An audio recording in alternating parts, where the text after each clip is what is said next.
This video is sponsored by Bootcamp.com. Check it out for INBDE prep and use coupon code MENTALDENTAL for 10% off.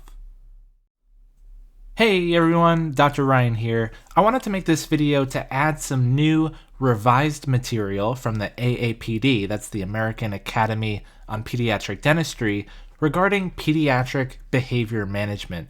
There's a fair number of questions on the board exam asking what behavior management technique to employ for a certain pediatric patient.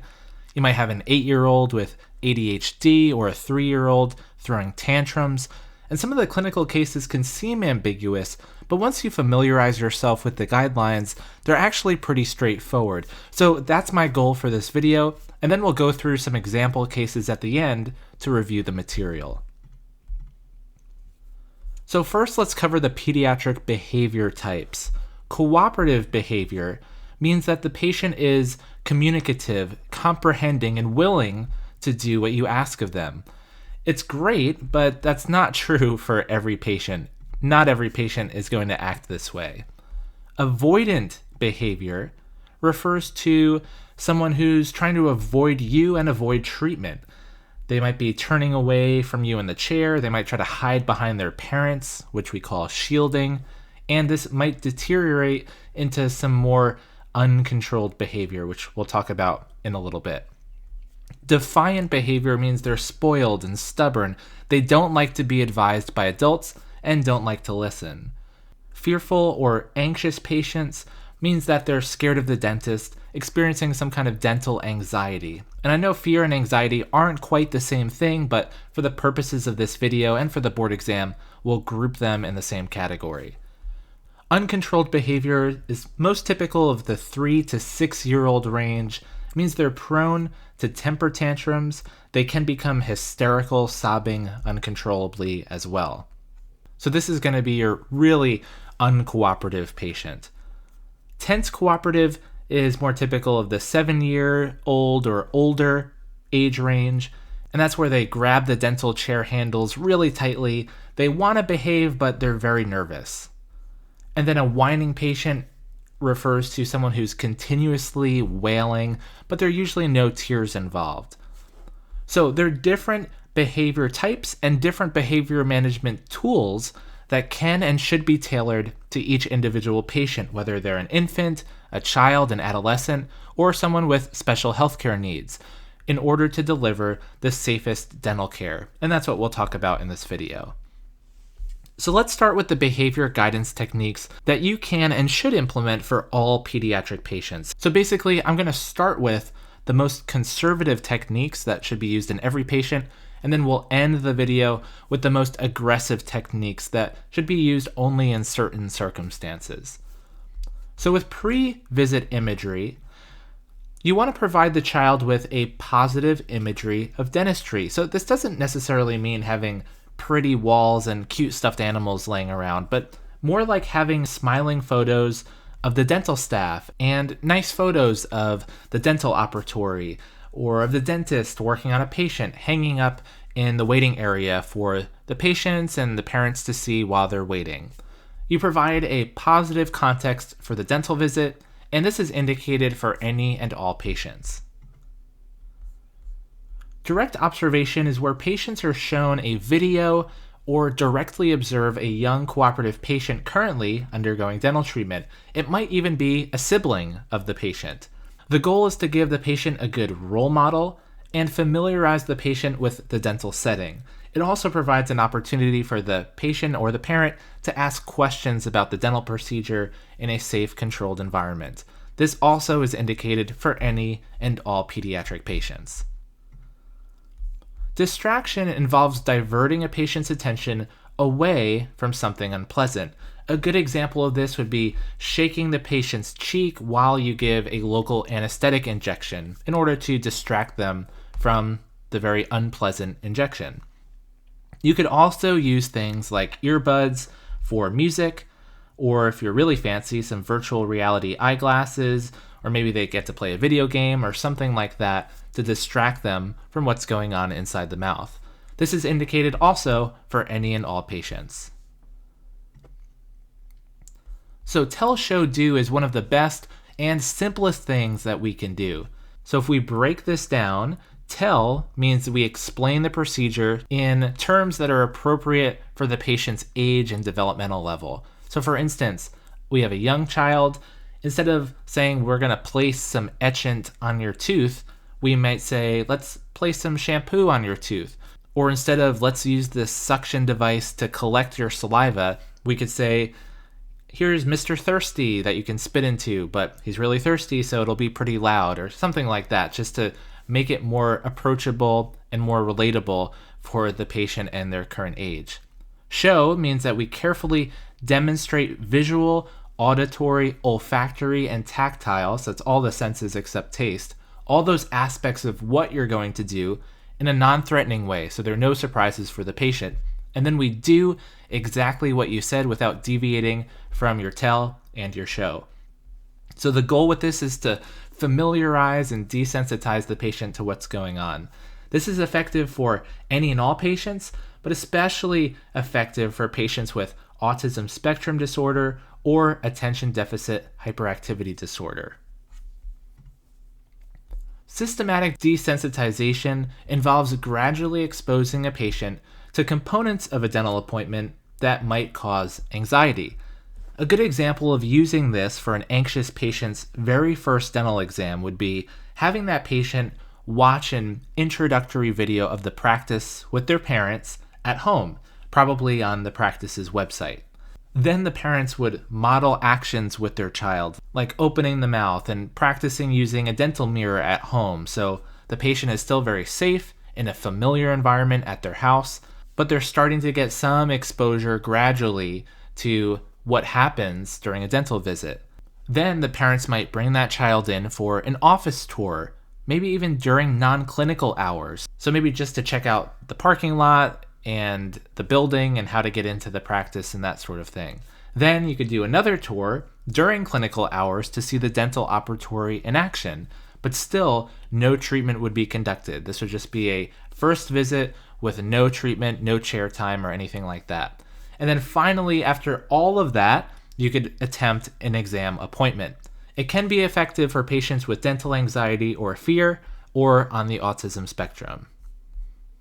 Sensory adapted dental environments refer to adaptations made to the dental clinic for a calming effect, including things like dimmed lighting, soothing background music, or a patient blanket. And the goal here is to enhance relaxation and avert negative behavior. And just like the last technique, this can be effective for really all patients, but specifically those with dental anxiety or fear or on the autism spectrum. Animal-assisted therapy involves a rigorously trained and certified animal made available in a healthcare setting to improve interactions and decrease a patient's anxiety, pain, or distress. And this is also good for a patient with fear and anxiety, but there are some contraindications. It would not be for someone with a pet allergy or a lack of interest or fear of dogs or whatever therapy animal is currently available.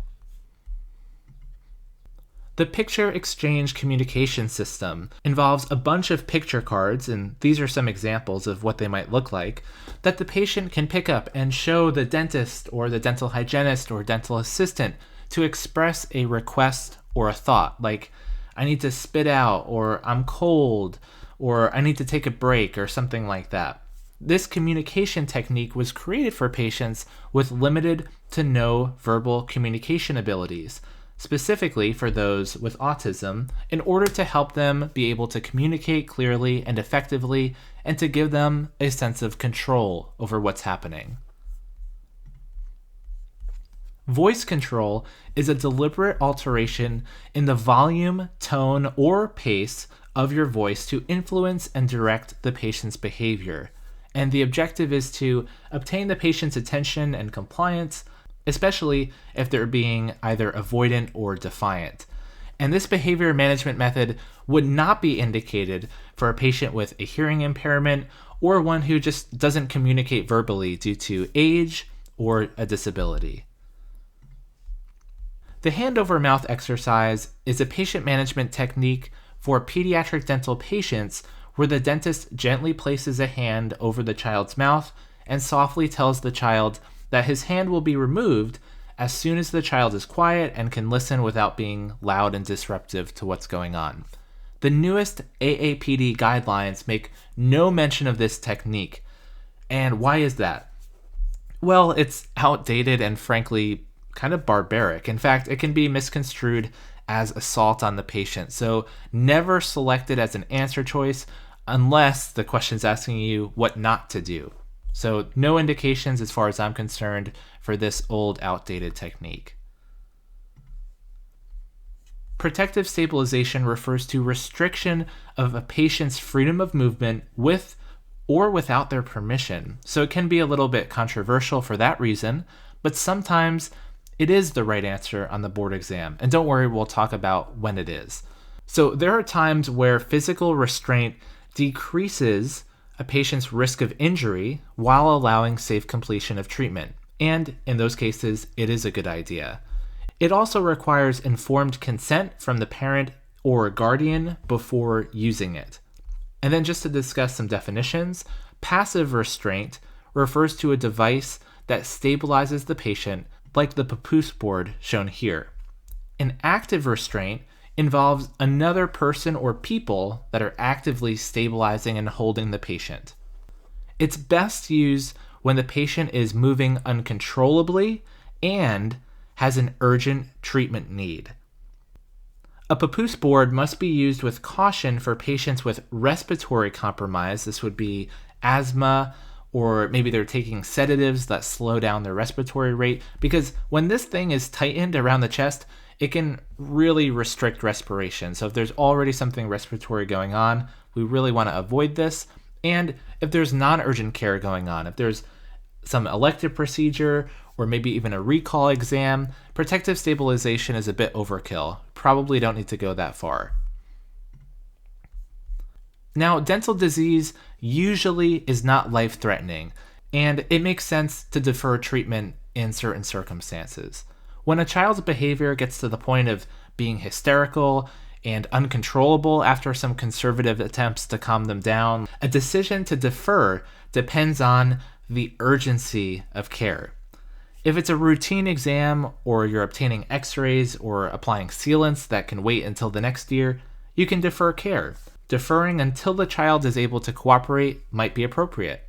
If you're doing a restoration, for example, and the patient becomes hysterical mid-appointment, you would go tell the parents, get informed consent, and perhaps, instead of finishing that restoration, do a silver diamine fluoride application to arrest the caries, or maybe an interim therapeutic restoration, and then reevaluate that later when they're more cooperative. But if there's trauma, pain, or an active infection, there's an urgent need for treatment. And then you would consider something like protective stabilization or maybe even sedation, which we'll talk about next. So here's a little chart I made for different categories of sedation.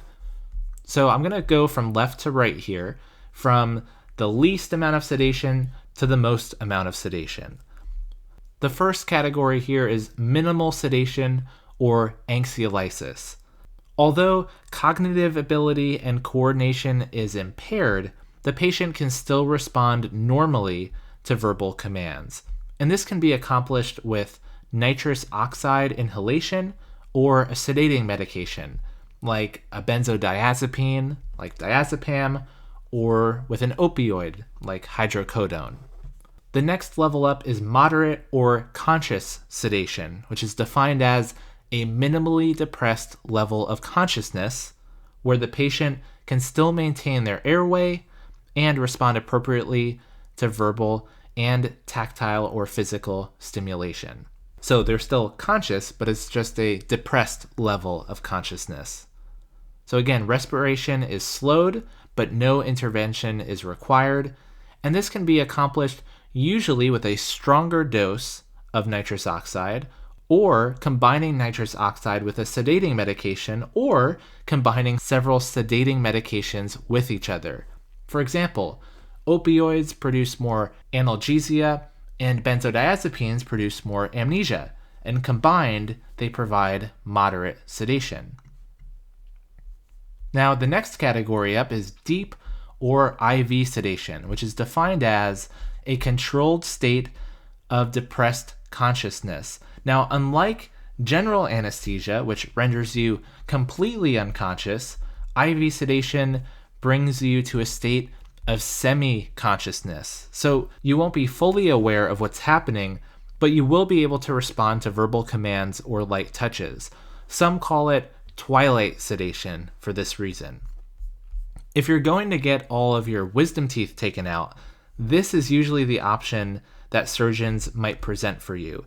And those funny videos of patients on YouTube when they're a bit loopy after getting their wisdom teeth out, this is what they had, IV sedation. Midazolam is the most commonly administered intravenous or IV sedative drug. And general anesthesia, being put under, is a drug-induced loss of consciousness where patients are not arousable even with painful stimulation. The patients often require assistance in maintaining an airway, usually with intubation that involves inserting a tube into the patient's trachea to establish ventilation. And general anesthesia is usually attained through a combination of inhaled and IV anesthetics from this list.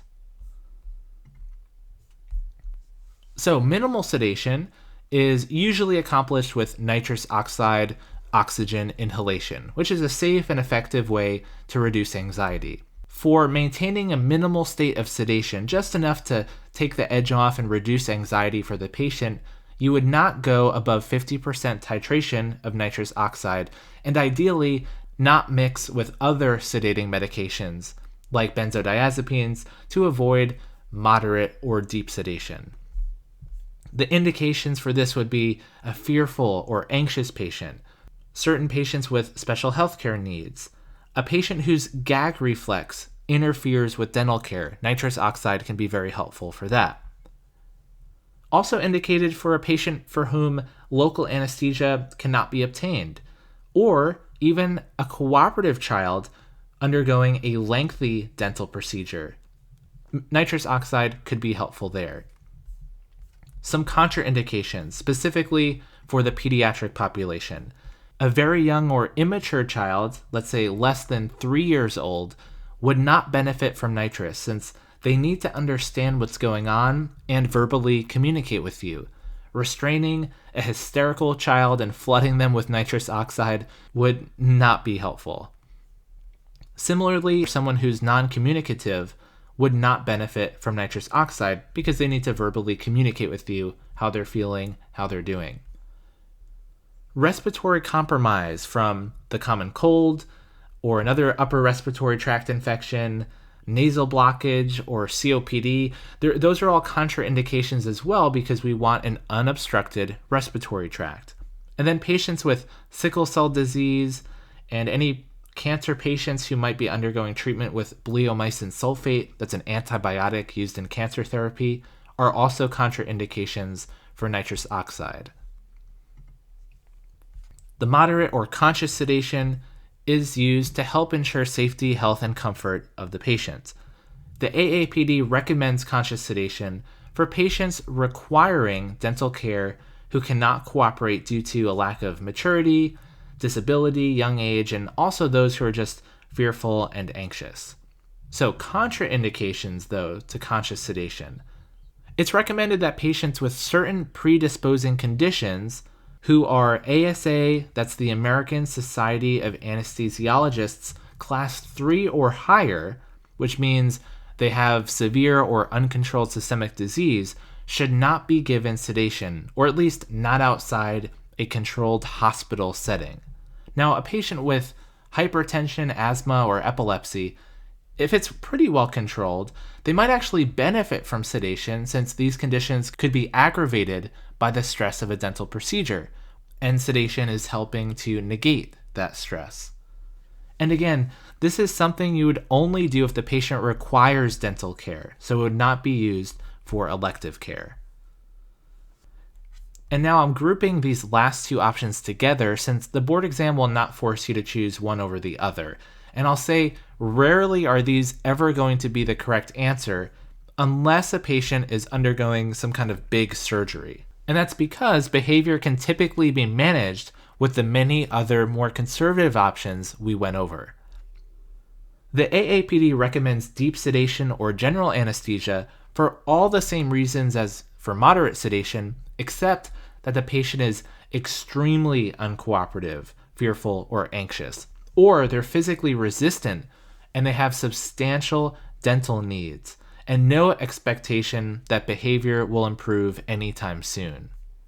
Or, like we mentioned before, if a patient has restorative or surgical needs where local anesthesia is not enough, you might consider doing some type of deep sedation or general anesthesia. Some contraindications.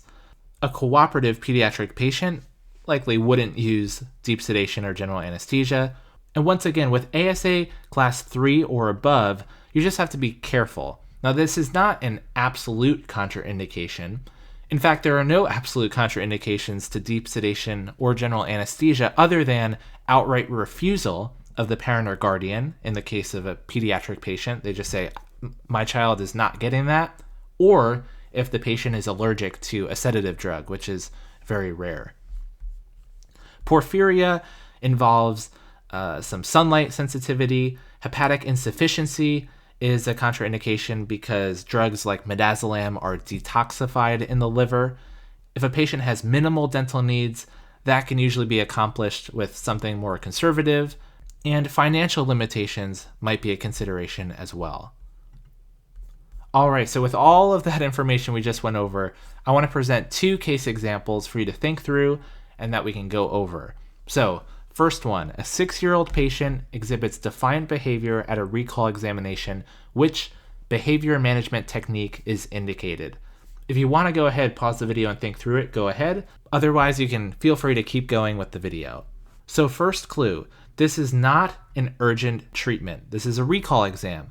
So immediately, we should be thinking, well, we're not going to be doing sedation, and we're not going to be doing physical restraint with protective stabilization. We could defer the recall exam, but we should try something more conservative first. You might think, let's do hand over mouth because they're defiant, but maybe that used to be the answer way back when, but certainly not now. I think the best answer for this question would be something like voice control. It's a little more forceful than something like teleshow do or distraction, but it's not as extreme as restraint or sedation because, again, this is just a recall exam. So if you got a question like this on the board exam, I would go and look for something like voice control. For the second one, a developmentally disabled 5-year-old child is crying excessively and resisting physically during an emergency dental visit. Which behavior management technique is indicated? Again, if you want to pause it and think through it first, that's fine. Otherwise, I'll give you my explanation. So here, voice control would not be effective. Why is that? Because they're already hysterical and there's a disability involved, which might contribute to a communication breakdown. This is an urgent procedure, so sedation could be on the table here. But the key to look out for is resisting physically. That's the key. So the best first response here would be physical restraint with something like a papoose board. And then you might consider conscious sedation as a secondary option if it's needed. So if you got this question on the board exam, I would look for something like physical restraint or a papoose board as the best answer. So that's how you apply everything we've learned in this video to some actual cases, and I hope you found the video helpful, and so now you can tackle these questions with absolute confidence. That's it for this video. Thank you so much for watching. Please like this video if you enjoyed it, and subscribe to this channel for much more on dentistry. If you'd like to support me, please check out my Patreon page. And thank you to all of my patrons for their support. You can unlock access to my video slides to take notes on and practice questions for the board exams, so go check that out. The link is in the description. Thanks again for watching, everyone. I'll see you in the next video.